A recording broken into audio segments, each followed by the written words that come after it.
মেরেছো কলসির কানা, তা বলে কি প্রেম দেব না। অবশেষে তৃণমূল কংগ্রেস এবং এমজিপি জোট, সেই জোট দুজনে মিলে সমর্থন দিয়ে গোয়ায় বিজেপি সরকার তৈরি করতে চলেছে।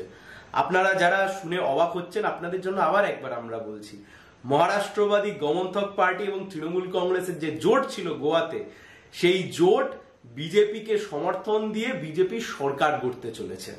কারণ বিজেপি যে 21টা আসন পাওয়ার কথা, 21টা আসন পেলে সরকার গঠন হবে, 21টা আসন বিজেপি পায়নি। বিজেপি পেয়েছে 19টা আসন, বাকি আসন এদিক থেকে সাপোর্ট দিচ্ছে এমজিপি এবং টিএমসির যে জোট, সেই জোট।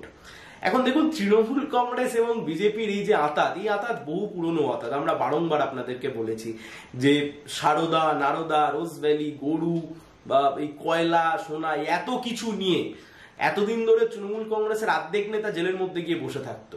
শুধুমাত্র নিজেদের মধ্যে গটাপ করে বোঝাপড়ার মাধ্যমে তারা এখনো জেলের বাইরে রয়েছে। কিন্তু এই যে গোয়ার এই যে খেলাটা আজকে খেলা হলো, যে তৃণমূল কংগ্রেস পশ্চিমবাংলা থেকে বলে গেছিল গোয়ায় তারা বিজেপিকে উৎখাত করতে যাচ্ছে, গোয়ায় তারা বিজেপিকে সরকার করতে দেবে না। দিনের শেষে আমরা দেখছি গোয়ায় সরকার করতে তৃণমূল সমর্থন করছে।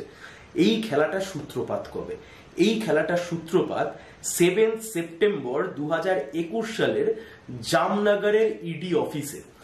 কি হয়েছিল সেদিনকে? সেই দিনকে টানা কয়লা পাচার কাণ্ডে, ওই কয়লা কাণ্ডে 8 ঘন্টা বা 9 ঘন্টা ধরে ইডি অভিষেক ব্যানার্জিকে জেরা করেছিল।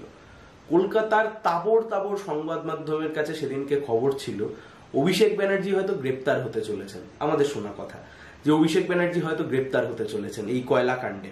কারণ ইডি 9 ঘন্টা ধরে ডেকে কাউকে জেরা করেছে, কিন্তু সবাইকে অবাক করে দিয়ে অভিষেক ব্যানার্জি রাত্রিবেলায় ইডির অফিস থেকে বেরিয়ে আসলেন। এবং আপনাদের যদি মনে থাকে, ইডির অফিস থেকে বেরিয়ে এসে সবার প্রথম যার বিরুদ্ধে অ্যাটাক করেছিলেন অভিষেক ব্যানার্জি সেদিনকে, সেটা কিন্তু বিজেপি না, তিনি অ্যাটাক করেছিলেন কংগ্রেসের বিরুদ্ধে। মজার বিষয় হচ্ছে, সেই সেপ্টেম্বর মাসে ছিল ভবানীপুরের উপনির্বাচন। মমতা ব্যানার্জি নন্দীগ্রাম থেকে হেরে গেছিলেন, ভবানীপুরের উপনির্বাচন চলছিল। উপনির্বাচনে কংগ্রেস মমতা ব্যানার্জিকে সমর্থন দিয়ে, কংগ্রেস বলেছিল যে যেহেতু মুখ্যমন্ত্রী এখানে লড়াই করছে, আমি কোনো ক্যান্ডিডেট দেবো না। আপনাদের নিশ্চয়ই মনে আছে, কংগ্রেস কোনো ক্যান্ডিডেট দেয়নি মমতা ব্যানার্জির এগেনস্টে। কিন্তু আমরা কি দেখলাম, যে কংগ্রেস যে সেপ্টেম্বর মাসে মমতা ব্যানার্জিকে সমর্থন জানিয়ে ভবানীপুরে প্রার্থী দিল না, সেই অভিষেক ব্যানার্জি 9 ঘন্টা ইডির জেরা থেকে বেরিয়ে সবার প্রথম যাকে আক্রমণ করলেন সেটা হচ্ছে কংগ্রেস। তার কারণ কি? বিজেপিকে খুশি করবার জন্য। এবং এর সাথে সাথে এই যে খেলাটা তৃণমূল কংগ্রেস এই মুহূর্তে খেলছে, এটা শুধু আজকে যে গোয়ায় হয়েছে তা নয়। আপনি যদি ত্রিপুরার দিকে তাকান, ত্রিপুরার বুকে গোটা বিরোধী ভোটকে ভাগাভাগি করে দিয়ে, গোটা ত্রিপুরার যে বিরোধী ভোট ছিল, বিজেপি বিরোধী ভোট, অ্যান্টি ইনকামবেন্সি ভোট ছিল, সেই অ্যান্টি ইনকামবেন্সি ভোটকে ভাগাভাগি করেছে তৃণমূল কংগ্রেস। গোয়ায় সবাই কনফার্ম ছিল এবছর আর বিজেপির সরকার হবে না। সবাই কার্যত খাতা কলমে লিখে দিয়েছিল এবছর বিজেপি আর ক্ষমতায় আসতে পারবে না। কিন্তু সবাইকে অবাক করে দিয়ে বিজেপি আবার ক্ষমতায় আসতে চলেছে। তার কারণ কি?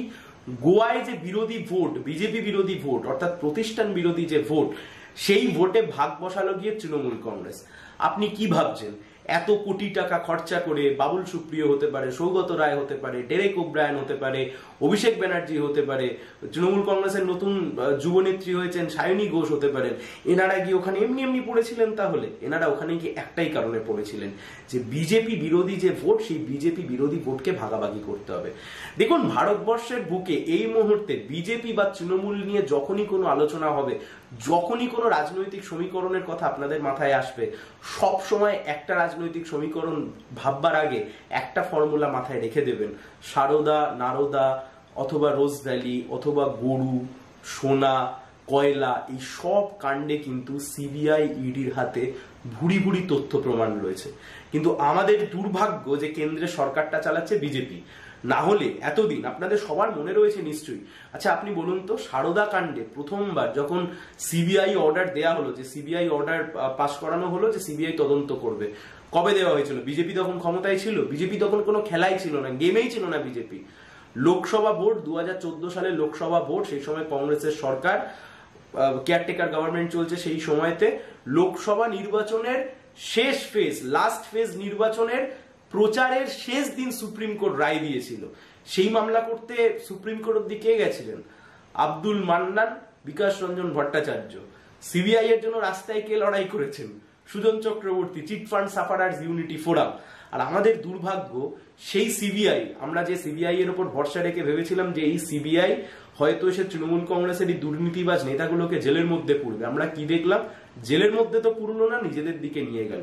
তাই এই তৃণমূল বিজেপির যে গটাপ, তার থেকে কার্যত দিনের আলোর মতো পরিষ্কার হয়ে গেল। আমরা যারা বিধানসভা নির্বাচনের সময় বলেছিলাম যে তৃণমূলকে ভোট দেওয়া মানে বিজেপিকে সমর্থন করা, আর বিজেপিকে ভোট দেওয়া মানে তৃণমূলকে সমর্থন করা, ভাইস ভার্সা, যেটা গেম, সেটা আজকে কার্যত দিনের আলোর মতো পরিষ্কার। এখন দেখবার বিষয় পরমব্রত চট্টোপাধ্যায়ের মতো লোকেদের, অথবা কলকাতা শহরের কিছু বিখ্যাত লিবারাল ঠিক বলা যায় না, লিবেরাল যারা রয়েছেন, নো ভোট টু বিজেপি, যারা বিধানসভা নির্বাচনের সময় বিজেপিকে আটকানোর জন্য তৃণমূল কংগ্রেসের তাবেদারি করেছিলেন, তারা হয়তো এই এমজিপি আর তৃণমূল কংগ্রেসের সমর্থনে যে জোট গঠন হতে চলেছে গোয়াতে, বিজেপি যে সরকার করতে চলেছে, সেখানে হয়তো তারা আমন্ত্রিত থাকবে।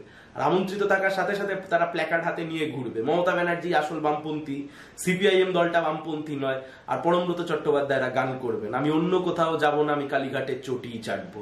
এত নির্লজ্জ হয়ে যেতে পারেন যে একটা শহুরে ক্লাস যারা বিজেপিকে আটকানোর নাম করে অন্ধ তৃণমূল কংগ্রেসের আপনার সাপোর্ট দিয়ে যাচ্ছে, এবং তার পরিবর্তে তারা বেনিফিটও পাচ্ছে। দেউচা পাচামির কমিটি হোক বা অন্যান্য টপিক, সেগুলোর মধ্যে যাচ্ছি না, কিন্তু এই প্রথমে যে কথা বলেছিলাম, যে কথা এতদিন ধরে আমরা বলে এসেছিলাম, সে কথা আজকে প্রমাণিত হয়ে গেল। কি? যে তৃণমূল কংগ্রেস এবং এমজিপি, এদের সমর্থনে গোয়ায় সরকার করতে চলেছে বিজেপি। খেলা হবে লাভলি, এই সব স্লোগান মাথায় রেখেই সবাই ভালো থাকবেন, সুস্থ থাকবেন। আর এই সার্কাস, তৃণমূল থেকে বিজেপি আর বিজেপি থেকে তৃণমূল, একে অন্যের সাথে ঝগড়া, আবার একে অন্যের সমর্থনে সরকার গড়া, যে গ্রিন করিডোর তৈরি করেছে, আর এই যে সার্কাস চলছে, এই সার্কাস দেখতে থাকুন। কিন্তু এই সার্কাসের ফলে যদি আপনি প্রভাবিত হয়ে যান, তাহলে আপনার জীবন, আপনার জীবন ধারণের জন্য যা যা জিনিসের প্রয়োজন, আপনার রাজনীতি, সমাজ, অর্থনীতি, সবকিছু ক্ষতিগ্রস্ত হবে। সবাই ভালো।